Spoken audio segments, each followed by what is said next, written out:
Mr. Chair and Commissioners, my name is Ian Morrison, and I speak for the Friends of Canadian Broadcasting. It's an independent watchdog for Canadian programming on the air and online. It works in the Anglophone sector of the country. Friends is not affiliated with any broadcaster or political party, and we are supported by 175,000 Canadian families, people like these. The CBC that I want is a civilizing, connecting voice that fosters dialogue and collaboration between the diverse corners and perspectives within our country.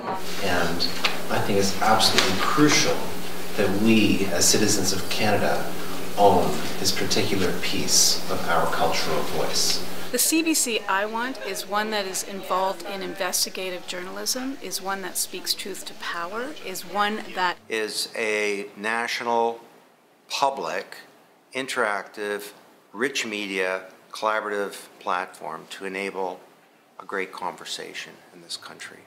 To talk to each other, to tell each other their stories, to educate and inform and entertain and partner with the project of being Canadian. There has to be a connective tissue. There has to be something that reflects our pulse, our heartbeat, our thought patterns. And this is the CBC I want. Thank you. These comments come from 8 town hall consultations across the country in recent months called the CBC We Want. Although the participants are big supporters of public broadcasting, like all friends, they believe that they have a right and a responsibility to offer constructive criticism. Je veux souligner que... I would like to stress that when we criticize the CBC, we're not targeting the talented people who actually make programs, but rather specific policies and practices of its senior management. Is properly funded to do its job. In poll after poll, a significant majority of Canadians say they support maintaining or increasing public funding for CBC.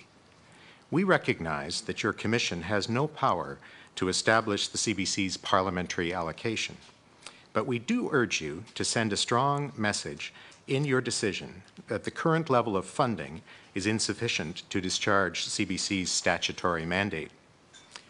Only 4 of 26 Western democracies spend a lower proportion of GDP than Canada on public broadcasting: Portugal, Poland, New Zealand, and the United States of America. CBC has been singled out for disproportionate damage by the government.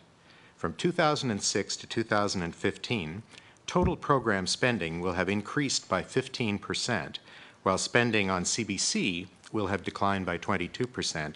That's a 37% gap based on budget and Treasury Board data. CBC's response to this financial crisis has been to replace declining funding with more commercial revenue. This is a bad business strategy and also bad public policy. It has not prevented deep cuts to CBC's programs, services, and staff. It has not resulted in increased audiences or profit. It has alienated core supporters, and it has skewed programming and scheduling decisions. This is why Friends is profoundly opposed to the CBC's request for permission to bring ads back to some of its English and French radio services. This is also why we recommend that the Commission look closely at alternative funding models for a less commercial CBC English television, especially if next year the CBC were to lose the Hockey Night in Canada franchise that we estimate represents more than half of all of the English television network's ad revenue. And this is why our written submission proposes a number of specific license conditions or expectations, commitments regarding the type of program content we believe is essential for a public broadcaster, such as documentaries, arts and culture, children's shows, and regional reflection. Like you, we wish it were not necessary to impose this kind of detailed regulatory monitoring and oversight. We understand the value of flexibility. However, we cannot support CBC when it asks you to trust it to do the right thing. Recent past experience shows that such trust would be misplaced. Since the previous license renewal 13 years ago, the CBC has walked away from numerous commitments and now wants to be let off the hook for many more. This must not be allowed to happen. CBC says many of these decisions are financially motivated. They simply cannot afford to do these things anymore. We disagree. We think it is a matter of choices.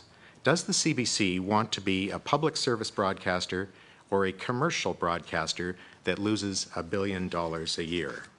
Unfortunately, the CBC has answered that question in the response to interventions where it says, more than once, that it wants to be treated like any other broadcaster. They've tried to backpedal on that this week, but their words speak for themselves. Well, Mr. Chair and Commissioners, the CBC is not any other broadcaster. The CBC is Canada's national public broadcaster with pride of place in the Broadcasting Act, and it should and it must be treated accordingly. In the ongoing absence of a transparent, arm's-length, professional system for appointing the corporation's chair, directors, and CEO, an absence that Friends deplores, we are forced to look elsewhere for an appropriate governance model. Friends would like the Commission to create a distinct regulatory regime specifically for the CBC. Failing that, we invite you to examine and recommend a system along the lines of the BBC Trust, which, while not without its flaws, does provide an independent means to ensure that key strategic decisions of the public broadcaster are scrutinized to determine whether or not they make a positive contribution to public value. Under such a system, the CBC would not have been allowed to, for instance, unilaterally abandon the program format for Radio 2 without an opportunity for public input. Without such safeguards, we respectfully submit that proceedings like this are far less meaningful than they should be. The CBC is called on the carpet every decade or more, and in between apparently gets to do pretty much whatever it likes. The CBC boasts about its many forms of public accountability. However, there is an important difference between simple reporting and real accountability. Friends submits that when it comes to actually listening to what Canadians want and acting on the input, the CBC's performance leaves a lot to be desired. The unfortunate result is that many of its strongest supporters are losing patience with the CBC. That would be a tragedy, as it would capitulate to those forces that are opposed to a robust and independent public broadcaster. We need to turn this downward spiral around by increasing the real and perceived value of the CBC to Canadians. Commissioners, the idea of public broadcasting is too important to abandon. We need to help CBC learn how to earn and deserve renewed public support, and then mobilize that support to advocate for resources to do its job. I'd be pleased to answer your questions, but first I'd like to give the rest of Friends 10 minutes to a few more comments from some of our and the CBC's friends. The CBC I want will be fair and reflective of all people in Canada, no matter what area of Canada they come from, what age they are, or what type of music they prefer to listen to. All voices have to be heard on CBC.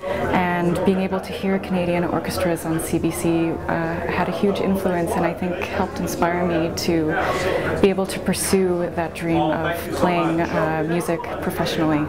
I want the CBC to put a face to abstractions like poverty, unemployment, sustainability, environmental degradation, the joy that we take in life. I want CBC to show me that in all the richness and detail that this country has to offer. People think the digital revolution makes a public broadcaster less important. Au contraire, it's more important.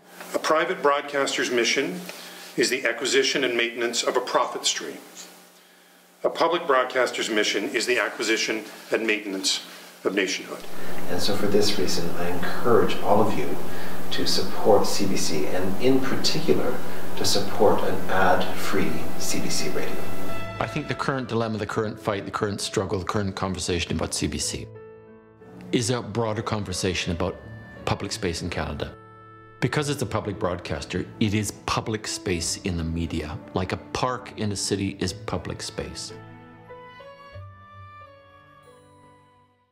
Thank you very much. So that's the end of your presentation? That's all I've got. That's perfect. I'm just asking. So Commissioner Duncan will have some questions for you to start off with. So, good morning. First of all, that might be all you have to say at this very minute, but you certainly said a lot in your submission, and I read it with great interest. You're mentioning here in your comments this morning about you'd like the Commission to create a distinct regulatory regime specifically for the CBC. So I'm wondering if, because you've made a number of suggestions throughout your document on the various issues as to what would be a COL or an expectation, if we took all of those recommendations, would that comprise what you mean by a distinct regulatory regime? Or could you tell me more what you'd expect there? Well, seeking not to repeat, first off, probably we have common ground that the CBC is not a broadcaster like any other. And all of those comments about we should be treated as like any other broadcaster are just, they're worth absolutely nothing. They should never have been put on the record, and shame on them for saying that. But beyond that, we think that you need to have CBC coming here from time to time, and time to time would never be 13 years. Your chair's predecessor, it's a blot on his record that those administrative decisions were made to delay CBC coming back here. So from time to time, the CBC should be coming here and should be held to a higher standard than the private sector. There's a lot of detail in our presentation on this. I particularly commend to your attention and would offer to provide you more detail if you wish on the application of the BBC Trust model as a mechanism. That would require a statutory change, but it is something that you could recommend. The status quo is just not good enough. So then I do understand when you say to create a distinct regulatory regime, if that was as far as we could go, incorporating your recommendations would address that line, but then you overall, over that you offer, beyond that you offer the BCC Trust as a model. I think it would be useful. I don't know if staff would already have that document, but I think it would be useful to submit it if you would. Yeah. Well, I'll write the Secretary General a letter. Okay, that's fine. Sure, that would be great. I'm wondering, because you had mentioned in your submission, you had a lengthy section on the importance of sports to CBC and the significance if they were to lose that. And so I'm just wondering, following along on that point, I did ask, I raised the point with respect to the terms of license. I raised the recommendation that you had made that we make a provision to meet with CBC if they fail to negotiate that agreement again, renegotiate it, or under substantially the same terms. And they were not receptive to that idea. I don't know if you were listening to the hearing at that point. So I just wanted to, because I've read the document, and I mean, you certainly create a great cause of concern. I'm just wondering if you're satisfied or you're still holding your position, I guess, that we should put some provision in the license term as you recommended. Yes, I would say we are completely dissatisfied with the CBC's response. Although I personally have not been able to listen to everything, I have arranged for people, many of them smarter than me, to be my eyes and ears. So I was fully familiar with the comments you made. But just to give you a summary, we have picked up information from sources we trust, and I don't think any of this information would be news to Nazir Mohammed or to George Cope or even to Gary Bettman. It's stuff that's out there. When we first publicized the concern after submitting it to you, a Globe and Mail reporter said, none of this is new. I knew all that. So our concern is, just to summarize it in a nutshell, currently the CBC is generating about $130 million of advertising revenue from Hockey Night in Canada and a few other small sports properties. In the last fiscal period, the last broadcast season, it was 53% of their ad revenue. Now, you have, of course, had access to a confidential briefing, and there are good reasons why that should be confidential. So you'll have a way of evaluating the broad strokes, but what we're trying to do is scope for you the importance. And so when you, and President Lacroix said, we are not a hockey channel. It has been reported to me, he so said. And that's true. But if you take the 8 months of the year, a typical year, not a year with a lockout, if you take the 8 months of the year when 400 hours of programming in prime time are related to professional sports, 90-something% of it hockey, what it is 40% a sports channel. There are about 1,000 hours of prime time in 8 months of the year, okay? So it's a very serious thing, and if they were to lose the rights, then the rights come up for negotiation. It's public knowledge next year. The current contract ends in 2014. That is only effectively, no matter how fast you put out a decision, that will only be the beginning of the second year of your decision. There might be a 400-hour prime time gap to fill in the schedule. Plug in a number. We plugged in $500,000. Maybe 400 is a better number, but $500,000 times that number of hours is $200 million. And so they're losing the ad revenue, and the whole business model is cast into doubt because the remaining ad revenue is just in... Car toutes les autres recettes publicitaires, un peu plus de 100 millions de dollars, à la page 23 de notre mémoire, ils ont 80 millions de dollars de coûts pour le maintenir. Alors si ça devait arriver, et nous ne voulons pas que ça se passe, notre mandat, nous n'avons pas le mandat de 175 000 familles contre la famille.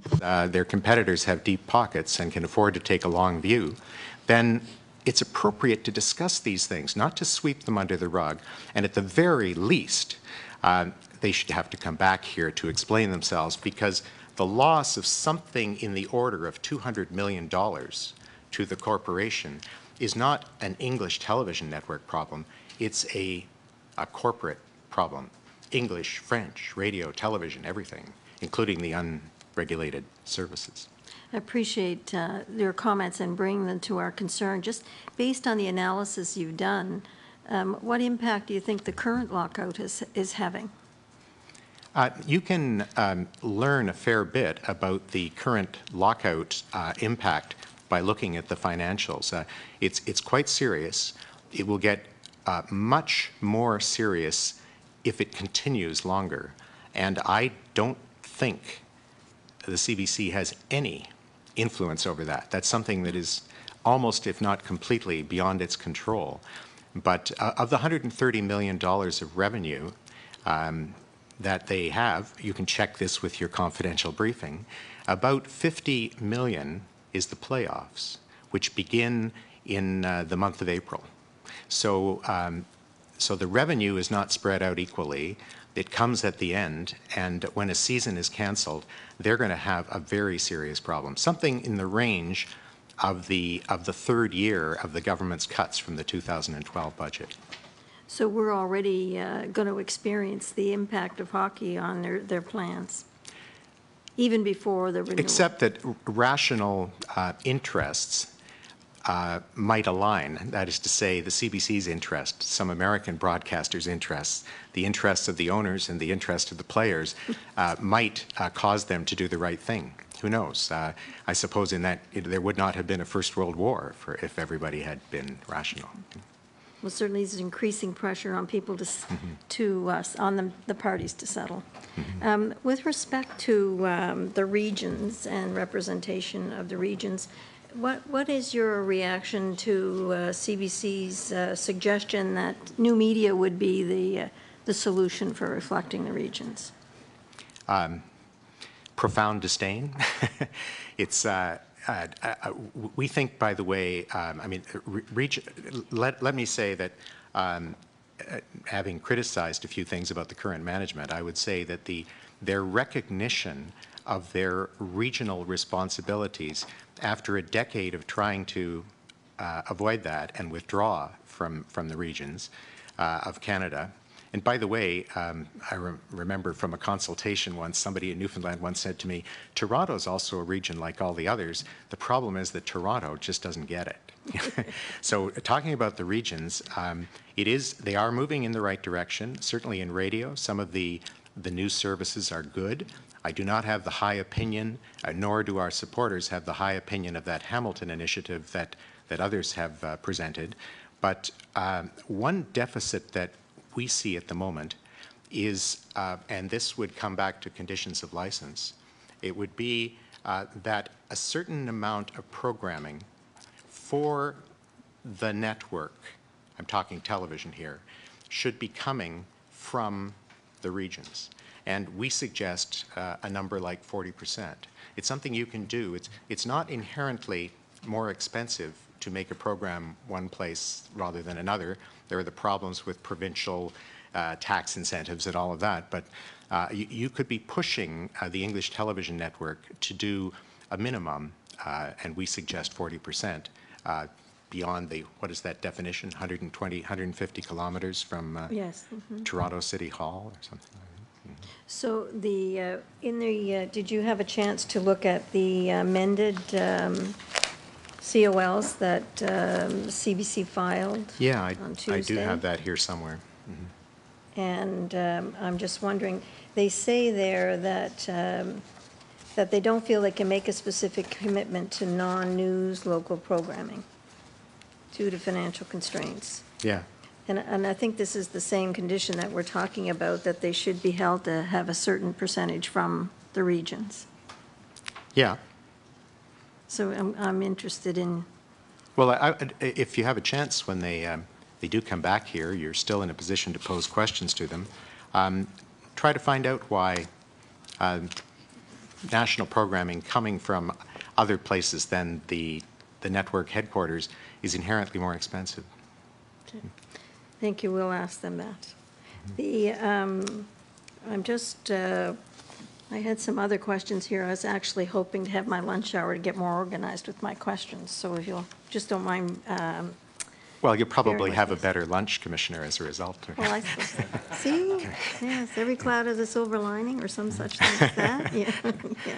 Yeah. So on the first run programming, I take your point that that you feel there should be a requirement. You note in your study that of that Toronto station that the higher percentage of, or lower percentage of repeat in prime time, but much higher in outside of prime time. But you're recommending a general 50% across the board. That's our recommendation, but we're just drawing to your attention something that was, these are your data, by the way. I mean, you own the logs. All we did was run them through a machine, you know.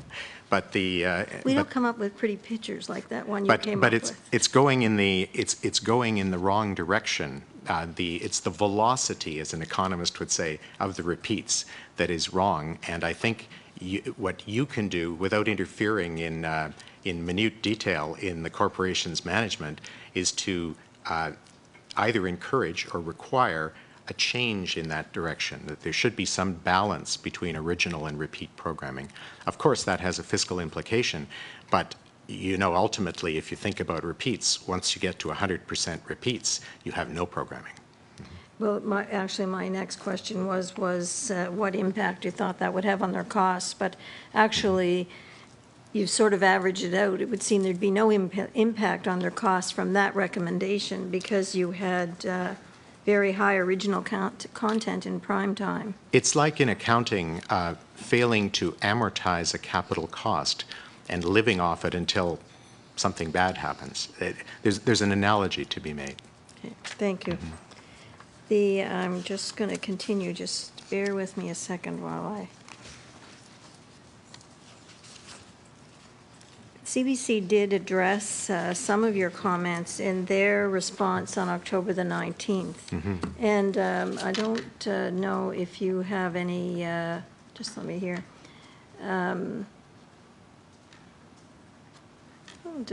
your answer about the multi-platform approach to serve the regions, you spoke in terms of the Hamilton experience, but I was actually thinking more than that, and that was because I'm concerned that people outside of, well, not everybody has equal broadband capability, for one thing, and I'm concerned that not everybody is interested in using computers. Not everybody can afford it, not everybody's interested. I just don't know that this is the proper solution for regional programming. Ah, yes. Well, okay, you raised that earlier, and I took you away from it. Yeah, well, sorry proves that you're a Canadian. But, you know, the phrase digital citizen, you know, that some of the people that we just showed you on video have coined, you should not have to be digital to be a citizen. And the Broadcasting Act does not say that. And so, and we're living in a country with an increasingly aging population. There are a number of people, for a number of reasons, who do not wish or have the capacity or cannot afford that. And I think it's the role of your commission, at least implied, if not explicitly stated in the various statutes, to look out for those people. I mean, they need you to look out for them.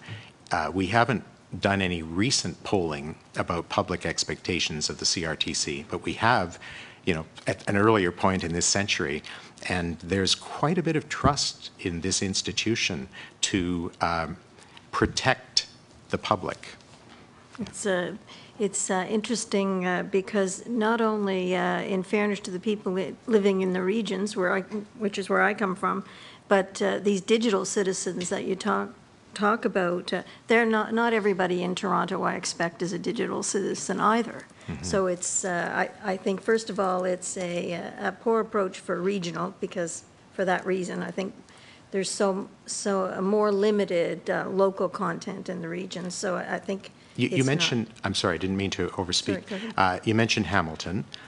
Because it's a digital service, you and I and friends in Whitehorse can watch it. And I urge you to surprise them by just watching it watching it at random some hour. See what you think about it. All right, yeah, I will. Mm-hmm. Interesting. You mentioned there Whitehorse, or Whitehorse. You said? Did you in your example? Off the top of my head, I guess. Okay. Yes. Yeah. But I'm thinking Yellowknife. But CBC in their presentation, this is one of the instances where they talk about they want to be treated like the commercial broadcasters. They want the 14 hours and the 7 hours. But when you think about a community like Yellowknife, which would be less appealing to a commercial broadcaster, do you think that's a fair approach? Shouldn't the CBC be required to provide more and better service in that area? And I know that they're saying they will continue to offer 10.5 hours, but not by condition or expectation. They'll do it on their own. They'll trust us. One of those features. Do you think, I don't put words in your mouth, do you think that it's the proper approach for the public broadcaster to want to have the same condition in that respect as a commercial broadcaster? I think, at the risk of repeating myself, it's completely unacceptable. I mean, if you were a CBC manager, it would make your life easy, wouldn't it? I mean, it would be a rationale for doing less, but it would be and in a sense, I think I'm quoting you, Commissioner Duncan, to say the commercial broadcaster that loses $1 billion a year. It's that kind of value set, and it's your task, in our view, to hold them to a higher standard, and that involves a whole range of things. COL, conditions of license, are part of that, but the governance structure, all of the accountability things also come into play. But yes, to more hours in Yellowknife. I did have the opportunity, since I've been on the commission, to visit CBC in Yellowknife, and they have a great operation there, very enthusiastic people, and we enjoyed visiting with them. So I know they're committed. I find, I mentioned it in French at the beginning, that we're doing nothing in our submission is designed to criticize the dedicated people who make programming, the people who were, sitting before me at this table. The criticism is only of the senior management, sometimes people who, through no fault of their own, don't have the kind of skills and experience that they should have to manage the most important cultural institution in the country. But what you described in Yellowknife, I have been in so many CBC radio and television stations around this country, and there are so many dedicated people working very, very hard. The kind of things that the Media Guild people said are definitely true, and it's something to celebrate. But those people need more encouragement, more leadership. They need more resources. They're really pressed. Thank you for that, and I think we're in agreement on that. I just want to, you're opposed to the commercialization of Radio 1 and Radio 2. Yeah. Am I correct in that? Yes. And, but then I think you say that, just bear with me a second here, that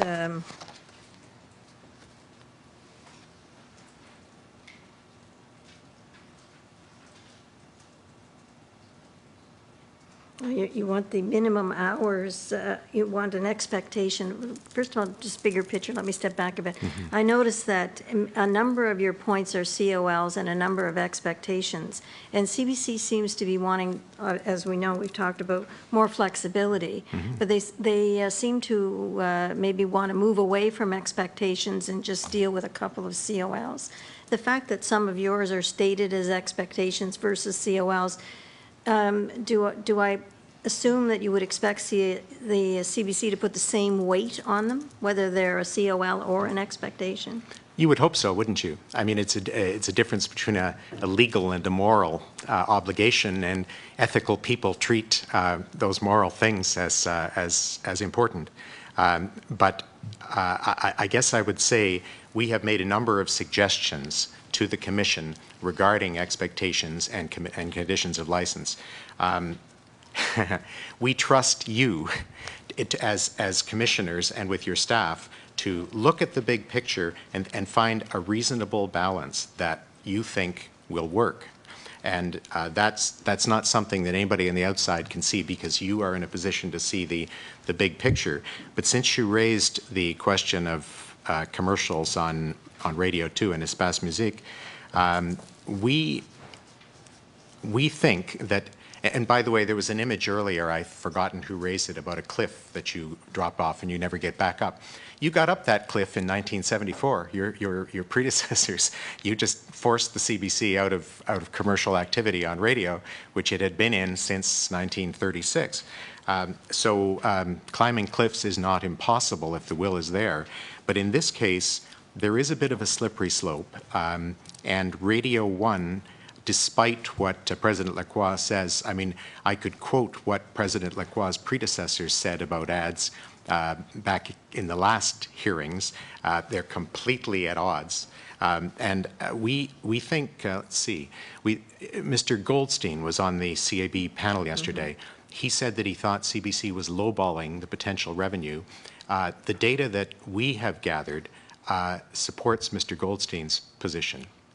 We think that this is turning, particularly the English side, Radio 2, into a kind of a profit center for the rest of the network.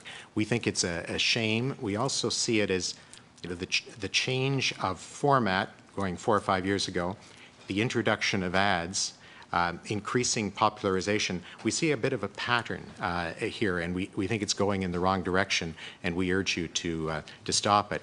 And I also strongly support the private broadcaster's position. It's who's going to be hurt by this in an economic sense. It's going to be the radio broadcasters in small markets and the small broadcasters in big markets. Now, I read your section on that, of course, in here, and do you have any more detailed forecasts than what were included in here? Yeah, and if you like, I'd be happy to. I think the CBC said in the reply document, which we found on the web. The first time I've ever dealt with a broadcaster, by the way, that did not copy interveners to give them information on what they were doing. They wanted to be treated like other broadcasters. But we read in there that there's something about a secret report that we had. If you're interested, we can pull that report together and put it into a form that could be part of your record. Well, it would take me a few days to do so, I would think. that would be very helpful. It would, how long would it take for you to propose that? Can I do a best efforts here? That we would do our best efforts to get it to you by, say, Tuesday. Right.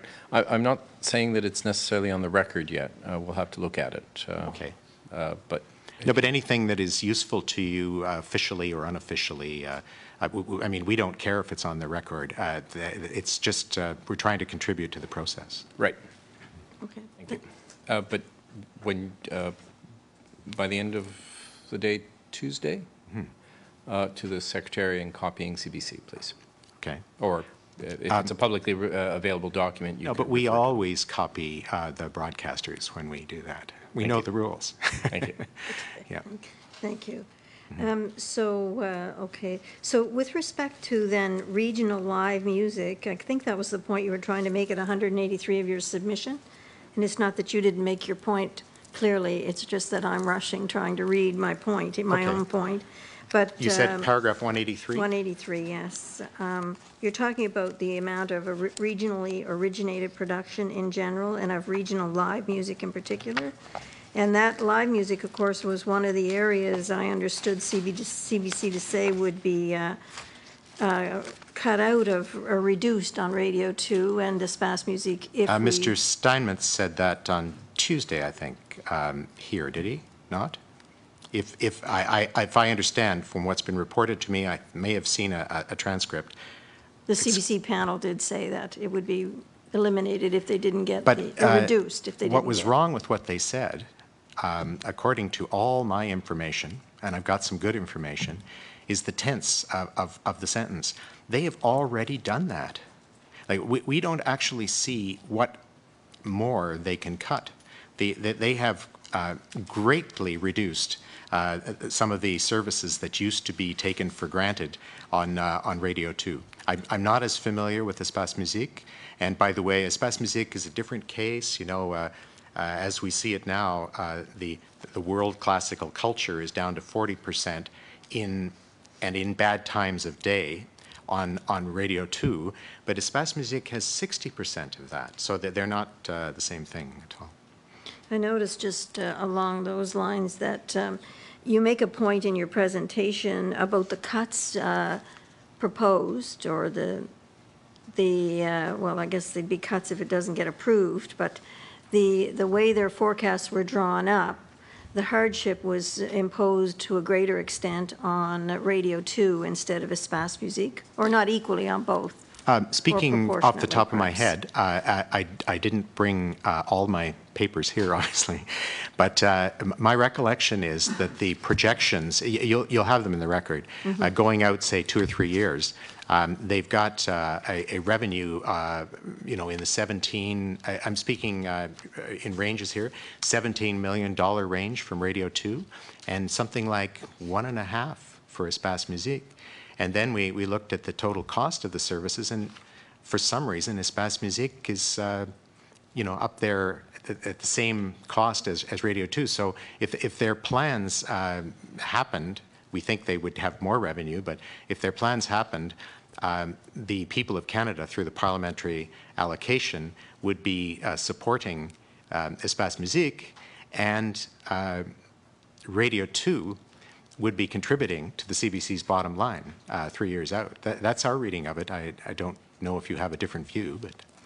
No, well, I think that's an interesting comment, and perhaps speaks to the credibility of their projections, would you say, or? We think their projections are too modest, but I'll tell you where the real money is, and that's Radio 1. And La Première Chaîne. That's where the real money is. You get up to much larger amounts, and that will be included in what I will send you.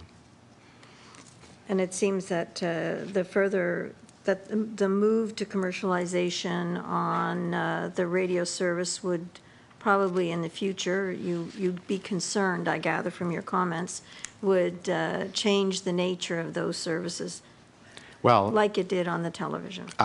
Sitting quietly in the back, I was here Monday morning, and then I had to go out west because the Prime Minister very unkindly called by-elections, and I was hosting public broadcasting all candidates meetings in Calgary and Victoria. But I noticed as I had to walk out, the great Mark Starowitz sitting here, now responsible for documentaries. And Starowitz was involved at the time when radio lost its commercials, and many people call that the renaissance of radio. You know, it was just like a complete rebirth of the power of CBC Radio as a distinctive service, something you'd expect from a public broadcaster.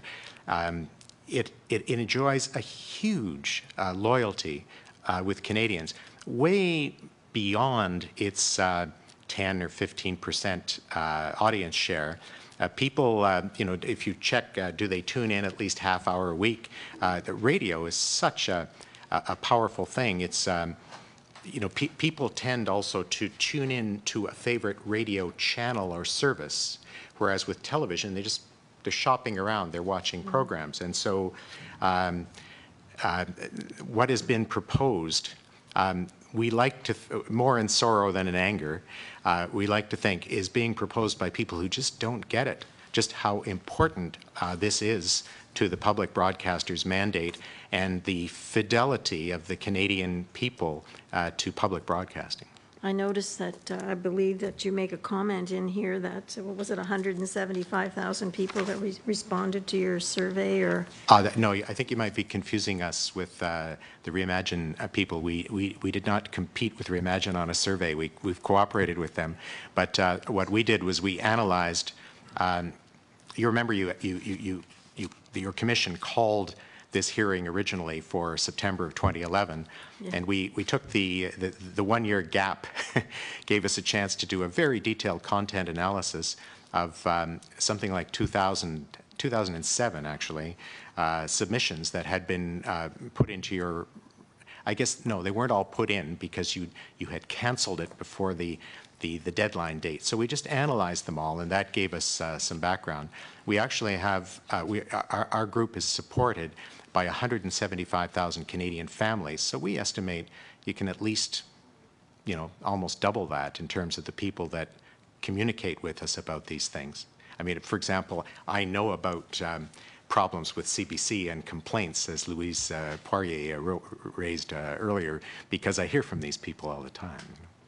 So, but I thought what I had read was that, and maybe you could speak to that, was the impact on that audience of commercializing those two radio stations. Are you seem to indicate that they'd lose the audience. Yeah, I mean, there's a difference between our supporters and the Canadian public. Our supporters are people who believe intensely in something. Through polling, you can find out that by the way, every poll that we've ever commissioned is on our website. There are about 15 of them, including the one that asks about the CRTC. So I'm not pretending that our membership base reflects Canadians, although we can measure the extent to which it does. But I was struck by I've forgotten the name, but a woman who is an expert that was called by the CBC to support its position on the Radio 2 advertising question. And she said at one point that something like almost half of the people that she surveyed said they would tune in quite a bit less. And I thought she was going off message, but she's an expert. She's telling the truth, you know. Mm-hmm. Well, thank you very much, Mr. Morrison. I think you've answered my questions. I'll have some later if I come tomorrow, but I'll give my colleagues a chance. Thank you very much. Okay. Mr. Vice Chair. I had some questions that I think Ms. Duncan sort of did the rounds of them. A really interesting presentation. I also like the subtle art that you have of sending messages out there. It's really quite well done. But to the CBC specifically, first of all, allowing commercials on Radio 2 would certainly change the nature and the experience of the listener. That's pretty clear. You would agree with that, Mr. Morrison? Yeah. Yeah. Well, number one, supposing you have 12 minutes an hour, just take that as a number, of commercials, you just reduced the programming by 25%. Yeah. Okay. I'm sorry, and in terms of 20%. Yeah, 20%. 12, 20. 20, yeah. yeah. And in terms of the accounting, two issues came up yesterday. Obviously, a lot of issues came up. One of them was that they were sort of lowballing their estimates. The other issue was, did you see in the cutbacks that there was disproportionate cutting of Radio 2 and Espace Musique as a proportion of the parliamentary allocation to CBC? I think the most meaningful thing, if you and I put ourselves in the mindset of the senior management of the CBC, and there's a shortage of money, what are we going to do? I don't think you would look at how you're cutting up the parliamentary allocation. You look at the whole thing. So again, I don't walk around with the decimal places in the back of my head, but it's about $1.8 billion for the SRC CBC. So when we look at the size and scope of radio in that whole thing, it comes out somewhere like 16%, you know? Let's say 15, just to rough it. So if radio takes a cut that is, you know, you have to think that the other services, including the unregulated services, they all do their share. Radio's cut should only be that 1/7. And we think that they have disproportionately suffered to date for some reason, and we don't know why. With the ultimate view perhaps being to make a better case for allowing commercial revenue to come through the second station. I'm old enough to have learned not to imply motives to other people egregiously, you know, so I just don't know why they do their bad things.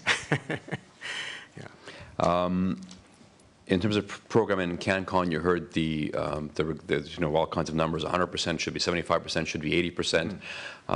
Are you comfortable with the numbers that are being offered in terms of? Yeah, sorry.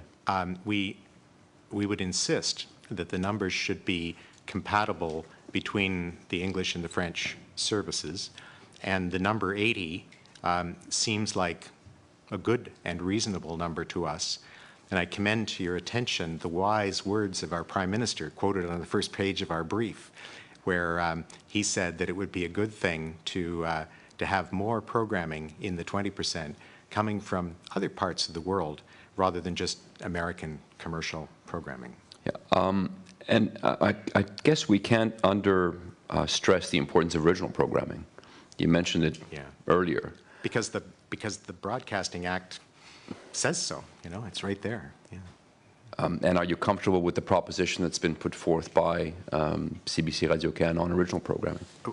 At the risk of repetition, but I think I responded to Commissioner Duncan at one point saying we think that there should be a commitment, I'm talking English television, to put a certain proportion of entertainment programming outside to come in from the regions. What was the percentage? Because I missed that. I said 40. 40%. We suggest that to you. I mean, you might, in your wisdom, decide that some other number is better, and if we would be very happy if you just put that on your list of issues to be dealt with. Well, I was taking notes and I didn't get the actual number, so I'm happy we cleared that up. I don't want to get into details of the hockey sort of situation, but you made an interesting case. You know, if you conservatively calculate that an hour of television will cost you $500,000, and you multiply that by 400 hours, you've got a $200 million spend. You can subtract the 15 million profit, I'll call it, that we believe they currently have. So maybe you're on the hockey side. Yes. Maybe the net result is something like 185. It doesn't matter. Conceptually, it's the same. It's still a lot. Yeah, no, there's 100 million, there's 15 million. in profit potentially. So even if you subtract that, you're still short $185 million. Yeah. And they don't appear to admit that. And now they've given you confidential information, so behind closed doors, maybe you can hash that out. We would be very happy to be wrong, but we don't think we are. Well, they don't want to speak. They don't even want to discuss the hypothetical. Well, if you follow the Commissioner, the presentation Monday. Yeah, it's amazing when a deal is done by the NHL with an American broadcaster. A press release comes out from the American broadcaster. We've just done a deal. It's worth this much over so many years. When a deal is done in this country, it's Official Secrets Act. You know, it's an amazing thing how different it is across the border.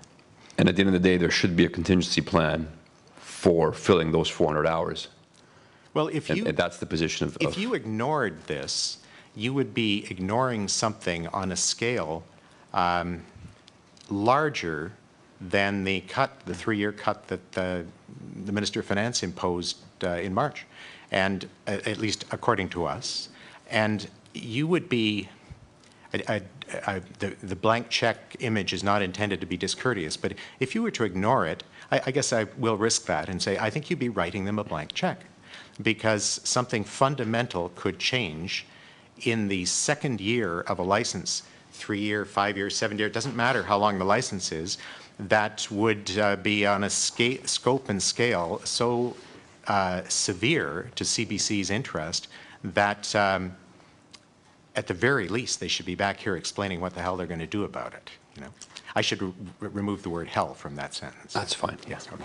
Good Canadian, as you said earlier. Sorry, and no, no hell. But wouldn't that be tantamount to almost creating sort of 2 separate licenses, or 2 separate sort of conditions of license within that license, one with the hockey and one without it?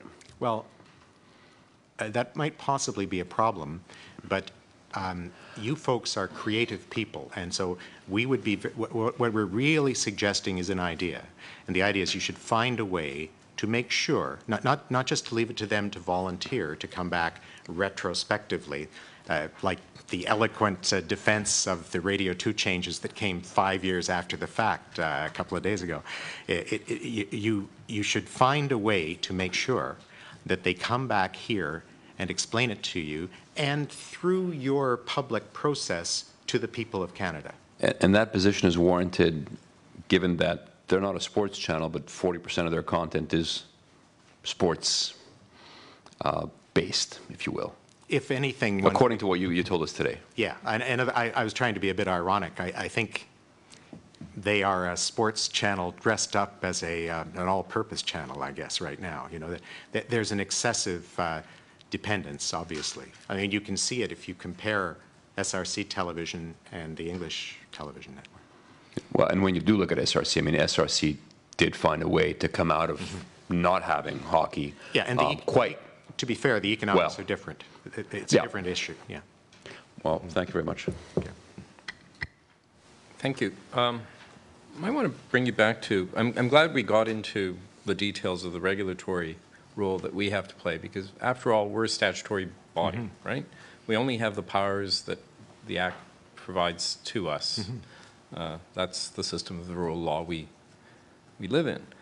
And I must say, and it's not just you, but I'm a bit surprised by some of the recommendations we're getting this week by certain parties. You know, we live in a parliamentary democracy that finds its roots several hundred years ago, in fact. And we have a situation, and you may not like it personally, and others may not like it, but budgets are presented and voted on annually by our elected officials. And as I say, it's an annual affair, except for a few statutory programs. Parliamentary budgets are an annual thing, and that goes back to the very origins of our parliamentary democracy. You raise some issues about the BBC trusts and the governance in the UK they have around the BBC. All interesting ideas that have been studied by others, but you know, my understanding is machinery of government issues are the exclusive prerogative of Cabinet and the Prime Minister. And he usually looks to his officials in the Privy Council office for advice on that and not the CRTC. Well, you would have a better perspective on that than most of us. Right. Yeah. And, you know, frankly, if and getting back to our statutory mandate, if indeed the government wanted, because we are arm's length with each our roles and responsibility, if they wanted our view on the right governance model for the CBC, Section 15 of the Broadcasting Act would allow them to ask our opinion on that. So I'm in light of all that, I'm a bit surprised about some of your recommendations that we would somehow go beyond what is our statutory body power and start giving advice on things that we haven't been asked an opinion on. I recall a press report early in your incumbency where you were quoted as saying that something like, we don't want to give the government too much advice, and we expect them not to give us too much advice, or something like that. And the Parliament is sovereign, and the duly elected Government of Canada makes fiscal decisions. But I think if you see, as we see, a gap or a problem in the way the CBC is regulated and is accountable or not sufficiently accountable, you have the right, maybe not the responsibility, to articulate that. And I guess maybe in our choice of words it was infelicitous, but if you share our view that the problem is serious enough, I think you can find a way to validate that in your decision without perhaps without you writing a letter to the Prime Minister, Mr. Chair.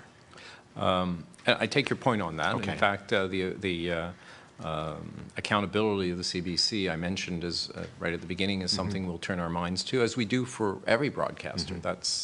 We're not treating them any differently. There are reports, and probably even more so in this case. We want you to treat them differently. Well, in the sense that, you know, our jurisdiction, the scope of our jurisdiction is not any different for the CBC. In terms of accountability and our ability to ask them for reports and so forth. And what I was going to add, perhaps even more so in view of the fact that the source of their funding is obviously public money, but also that's drawn from parliamentary appropriations, but also public money through contributions delivered through broadcast distribution undertakings. Yeah. So there's a lot of public money there. I'm not disputing that. It's just some of these other suggestions, and you're not the only one, and I'm not singling you out. I know. Well, I'll take responsibility for all the others. I'm not taking issue with the fact that you may disagree with some choices that have been made in terms of the level of funding, but we have to execute our statutory authorities and obligations within a given set of facts, and that, I think, the level of funding is something that we have to deal with. I think isn't that paragraph 3 of my oral remarks this morning? We understand that completely, and our position with the corporation is that instead of becoming less and less of a public service broadcaster and more of a commercial broadcaster, which loses $1 billion a year, it is important that they make choices. And so in a big picture sense, were they to lose the rights to Hockey Night in Canada, they say we're not going to lose the rights to Hockey Night in Canada. How? I'm sure they say that, but can we really believe that that would be the case? I mean, they could lose those rights. And should that happen, something fairly serious is going to happen to the whole model of the English television network. The amount of commercial revenue is going to drop way, way down, and certain sunk costs for selling it. It's an appropriate time to think about their whole business model.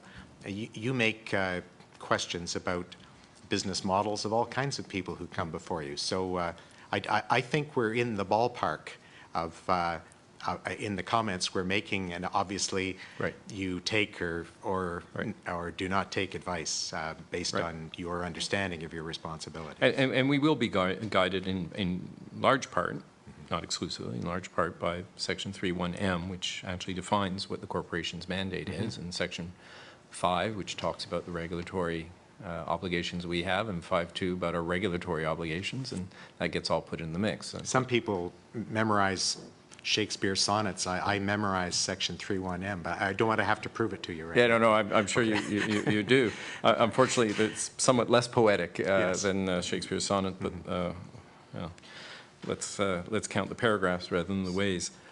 Thank you. Those are my questions. I believe Vice Chair has a follow-up. Yes. Now that you're in the mood for taking responsibility for one and all, let's put something else on those broad shoulders. Sure. The Ombudsman. Would you speak to us on the feeling amongst the Friends of Canadian Broadcasting as to the role of the Ombudsman? Yeah. And if there's room for improvement? The worst no that you got from President Lacroix was no to the independence of the Ombudsman. And I think you shouldn't let go of that question. That was a very important question. There is, I'm not going to finger any individuals, but there's too much of a clubby inside the network. Many of the people who've been ombuds people are, put in a position to kind of judge their former colleagues. They're inside the loop, and that bothers us. And in one or two occasions, we believe that they have actually been eased out through subtle means. We don't think that they are. And if there were, I think there is an international association of ombudsmen. If they had some type of quality assurance system, we don't think CBC would be at the top. I'll put it that way. So I think you should find some way to make sure that when the ombudsman says something and CBC management doesn't like it, that you hear about it, that it should somehow come back to the regulator, because it is an accountability. I mean, I don't have to sell you on the value of an ombudsman. It's something that the Swedes introduced in this planet 50 years ago. It's widely understood. Even the city I come from has an ombudsman. So we would like that ombudsman function to work better, and we encourage you not to let that. Don't take no for an answer. In other words, would you have a formula to propose as to the nomination of said ombudsman? Well, my understanding, I'm not an expert on this, but my understanding is that generally speaking, the CEO puts together some type of committee that and invites candidates to apply, and there's an interview type of process. And my understanding is that the chair of that committee is usually not inside CBC SRC. That's good. But it's pretty opaque to the public. You tend to hear about it after the person is appointed, and I stand by my clubbiness comment. So I think you should push on that. That is not interference in some matter of scheduling or something like that. That's a fundamental accountability issue, akin to what I said earlier about the difference between reporting and accountability. Thank you, Mr. Morris. Thank you, Mr. Chair. Thank you. I think those are our questions. Thank you for appearing and bringing the views that you gathered through your networks. It's very much appreciated.